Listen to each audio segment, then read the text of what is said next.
So yesterday, The Guardian released an article. It was almost around the same time that I actually started to record yesterday's video about diversity in gaming. Now, before I talk specifically about the article and my problems with it, but I also think that there's some pretty good stuff in the article, I have to talk about really why I'm going to talk about the article today.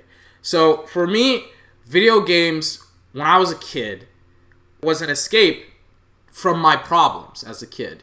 You know, I was always kind of the short, skinny, nerdy kid in my school and in really any situation. Not even in school, just in any situation. I was an easy target for bullies.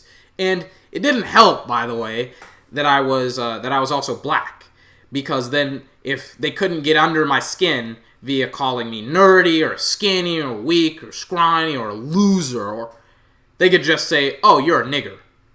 So for me, it was like I could always go after school or during school or whenever I had the opportunity to play on my school's Nintendo 64. You know, the Nintendo 64 where you had to like blow on the cartridge. You had to like push the power button, or not the power button. It was like a switch into the game or into the console to make the console start up. I played Super Smash Bros., the original, on the Nintendo 64. And each day before I would play, sometimes I would feel burdened. I would feel restricted and restrained and confined. And whenever I would play video games, I would be able to break out of my shell, and I would be able to become confident and happy. Even after I stopped playing, like an hour, 2 hours, 3 hours after I stopped playing Super Smash Bros., I was able to still retain that confidence and that happiness that I had even during the game. And I saw a quote, I think a couple of days ago. I forgot who it was from. But it was, you don't get self-respect and self-esteem. You have to earn it. And I think through video games, I earned that self-respect and that self-esteem that I have today, which is why I'm so passionate about video games. And which is why whenever I see on the Guardian, or just in general, an article that is trying to reach at specific themes in the industry, in the video game industry, I have to give you my input and my comments when it comes to really the state of the industry and even this specific article in general. Now, the article has some pretty good parts in it, and I'll start with the positives then go with the negatives, right? The article itself is made by a guy, I think, by the name of Keith Stewart. I think that's how you pronounce his last name, Stewart. And usually in the article, he's quoting a lady by the name of Katie Stone Perez. Now, Miss Perez is the senior program manager for Microsoft's ID. And specifically when it comes to him quoting her, she talks about Copilot. She talks about this new feature to, I think, the Xbox One. I don't know if it's for the Xbox 360, but I think it is for the Xbox One. And Copilot is the ability to be able to map a game's controls onto two different controllers, giving two players the ability to play one game. And the reason why she talks about the significance of that is that, for starters, she tells, Keith, hey, this isn't necessarily meant for most gamers, because most gamers don't have a disability. This is for people who have a disability, who can't necessarily play the game by themselves. And it gives them the ability to finally be able to play games, maybe not by themselves, but play games in general. And she specifically uses an example of her volunteering at a children's hospital, and the specialist team at that children's hospital say that it's a breakthrough. And it got me thinking, when I was a kid, I was able to use video games as an escape method to my actual problems, to my real world problems.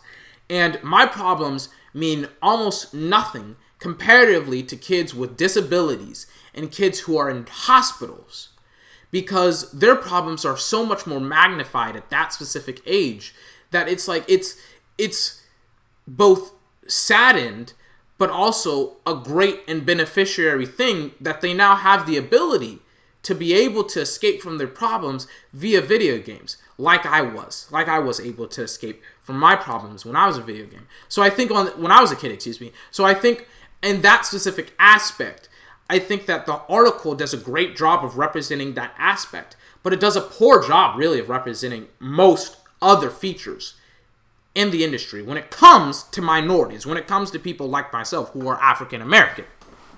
Specifically, I have this quote for you here, and this is at the beginning of the article, and there's two specific quotes that I really want to focus on, and both are at the beginning and at the end of the article, and both aren't from anyone except from the author. This isn't Katie Perez talking, this is the author talking. So the author, in reference to the lack of minorities in video games, he's saying that if only for the sake of releasing more interesting products, this has got to change. And he's referencing and he's saying, that there isn't a lot of minorities in video games, that developers usually market their games to straight white males, etc., etc. You know that this conversation has usually been. You've seen this conversation hundreds of times before, and if you haven't seen this specific type of terminology being used, well, now you unfortunately have. I'm black. Hi, if you didn't already knew that or know that, and I think as an African American, I'm able. Not even able, but it annoys me whenever I see a token black character. Not to diss Token from South Park. I think the character of Token on South Park is very well written, and I think is justified being in that specific show. But there are so many token black characters in not only movies and TV shows and books, but it seems like the author now wants that transition or that to transition into video games, token black characters. And for me, it's like, I already see this enough in my movies and in TV shows and in books. And specifically when I'm referring to movies, there's a stereotype that black characters always die in horror movies first. And I think that's kind of true. I think that black characters usually do die first. And for me, it's like, I don't necessarily want another character or another flood of token black characters in video games.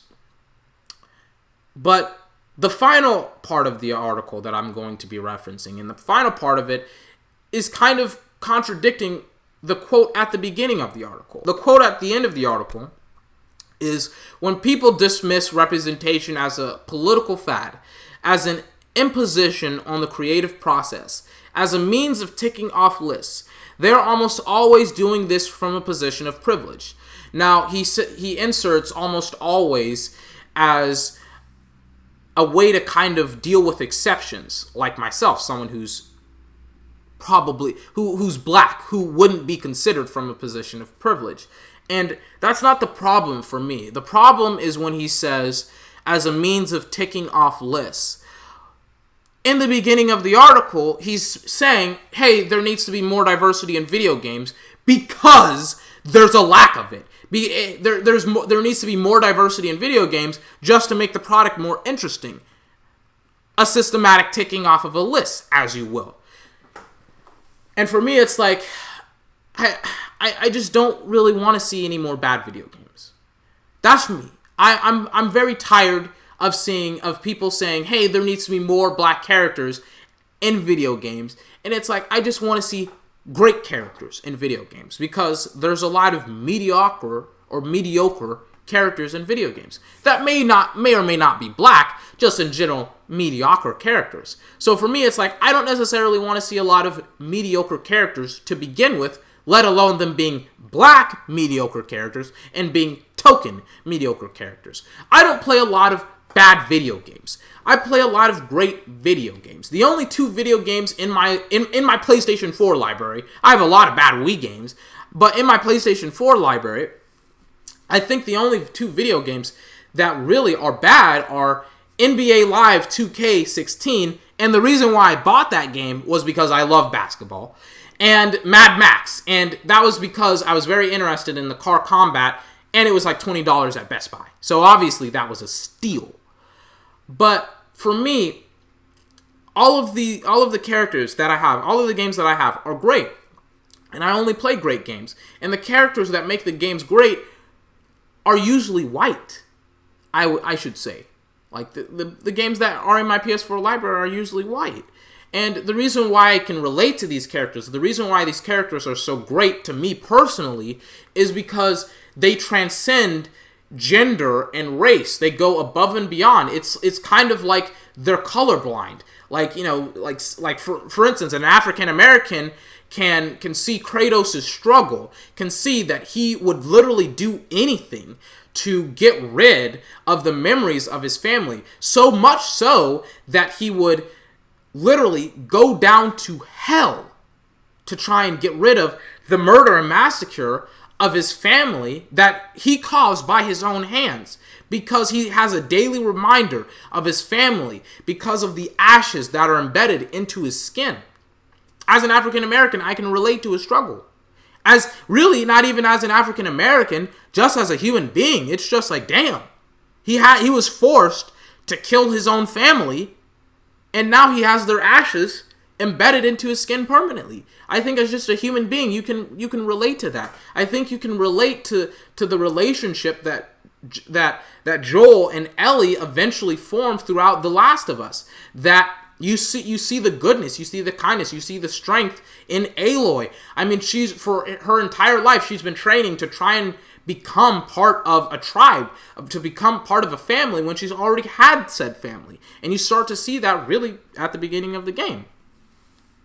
And for me, it's like all of those characters were great because they were so relatable, because their problems were so realistic, and how they dealt with those problems was realistic in and of itself.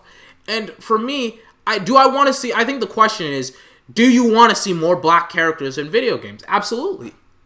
But not because of representational purposes. Not because, oh man, I want to see more black characters in video games because I'm black myself. No, it's because I think the culture, my culture of being an African American is very unique and very interesting. I want to see stories based off of African Americans because I think my culture is very interesting, and I think that it can bring something for people to consume. Now, obviously, I understand the whole concept of, well, let's say if we're in an area, and I understand that not every single game is going to be based off of African Americans. Whether it's based off of the developer, whether it's based off of the setting, whether it's based off of a whole host of different factors. Listen, I understand that there's not a lot of black people in Sweden. Okay, I get that.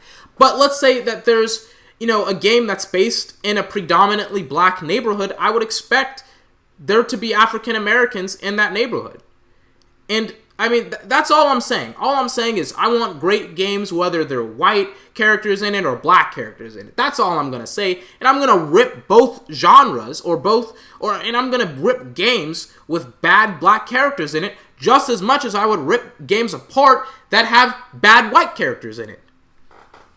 So that's all I'm trying to say. I want great games. That's all I'm trying to say.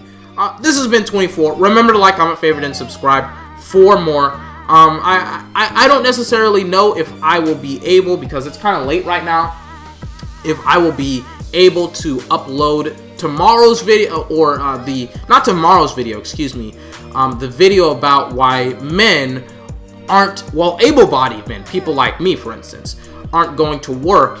And I'm going to give in my 2 cents about it.